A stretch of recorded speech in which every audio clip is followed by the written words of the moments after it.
Hello दोस्तों, welcome back my YouTube channel.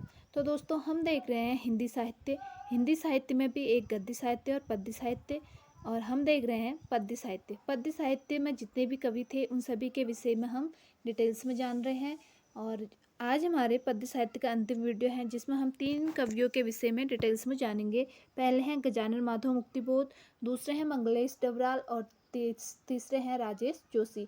इन सभी का जीवन परिचय और इनकी रचनाओं के विषय में हम डिटेल्स में जानेंगे। तो दोस्तों सबसे पहले हम जानेंगे गजानन माधव मुक्तिबोध का जीवन परिचय और इनकी रचनाएं। तो दोस्तों वीडियो को स्टार्ट करते हैं। गजानन माधव मुक्तिबोध का जन्म 1917 में हुआ था और 1964 में इनकी मृत्यु हो जाती है। इनको फैंटेंसी का कवि उपनाम से भी जाना जाता है और इनकी एक प्रमुख पत्रिका थी जिसका नाम नया खून था। और इनके प्रमुख काव्य संग्रह, तो दोस्तों इनके प्रमुख काव्य संग्रह थे चाँद का मुँह टेढ़ा, भूरी भूरी खाक धूल। तो दोस्तों परीक्षा में बार बार पूछे गए हैं कि ये किसकी रचनाएं हैं। और इनकी अन्य महत्वपूर्ण कविताएं भी बहुत,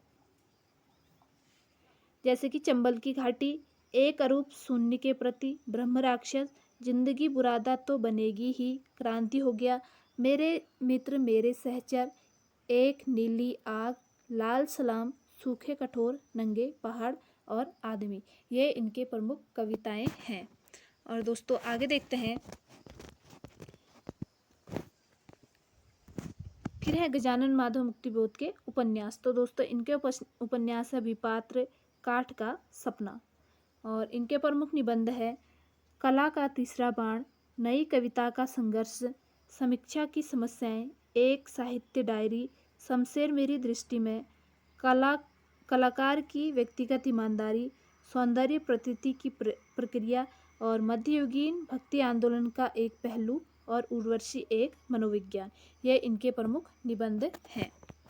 और फिर आगे देखते हैं गजानन माधव मुक्तिबोध की कहानियाँ। तो दोस्तों नई जिंदगी, पक्षी और दीमक, सतह से उठता आदमी और चलना, ये इनकी प्रमुख कहानियाँ हैं। और उसके बाद देखते हैं गजानन माधव मुक्तिबोध की आलोचनात्मक कृतियाँ। तो दोस्तों इनकी अनेक आलोचनात्मक कृतियाँ भी थी, जैसे एक साहित्य की डायरी, नई कविता का आत्मसंघर्ष और नए साहित्य का सौंदर्य शास्त्र, कामायनी एक पुनर्विचार और समीक्षा की समस्याएं। ये इनके आलोचनात्मक कृतियाँ हैं। तो दोस्तों ये थी गजानन माधव मुक्तिबोध की रचनाएं, उपन्यास और कविताएं। और आगे हैं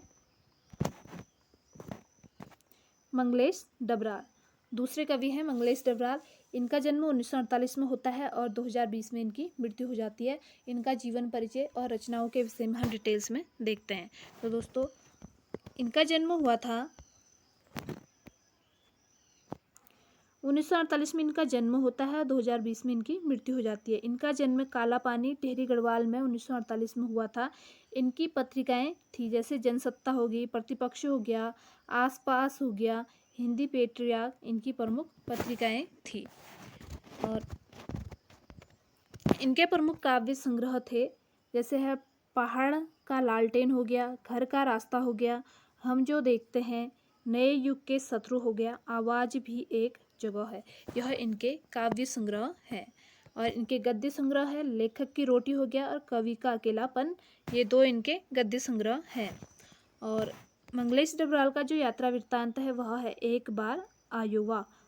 दोस्तों मोस्ट इम्पोर्टेंट है, एक बार आयोवा इनका यात्रा वृत्तांत है। और हिंदी साहित्य अकादमी पुरस्कार 2000 में रचना हम जो देखते हैं के लिए इन्हें प्रदान किया गया था। इनकी रचना जो हम जो देखते हैं इसके लिए इन्हें 2000 में हिंदी साहित्य अकादमी पुरस्कार से सम्मानित किया गया था मंगलेश डबराल जी को। इससे आगे देखते हैं राजेश जोशी, इनका जीवन परिचय और इनकी रचनाएं। राजेश जोशी, इनका जन्म 1946 में हुआ था। इनका जन्म 1946 में एमपी में 1946 में हुआ था।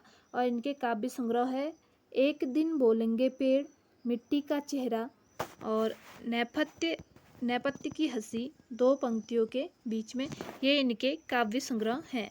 और इनके प्रमुख नाटक भी हैं कुछ, जैसे कि जादू जंगल, अच्छे आदमी, टंकारा का गाना, और कहानी संग्रह है कपिल का पेड़। और इनको साहित्य अकादमी पुरस्कार 2002 में 2 पंक्तियों के बीच के लिए दिया गया था। इनको जो इनकी एक रचना है 2 पंक्तियों के बीच, 2002 में इसके लिए इन्हें साहित्य अकादमी पुरस्कार से सम्मानित किया गया था, राजेश जोशी जी को। तो दोस्तों ये थी आज की वीडियो, जिसमें हमने 3 कवियों के रचनाएं और उनका जीवन परिचय देखा, और उनके जितने भी रचनाएं थे वो हमने सभी डिटेल्स में कवर की। तो वीडियो अच्छी लगे वीडियो को लाइक करें, शेयर करें। Thank you so much friends.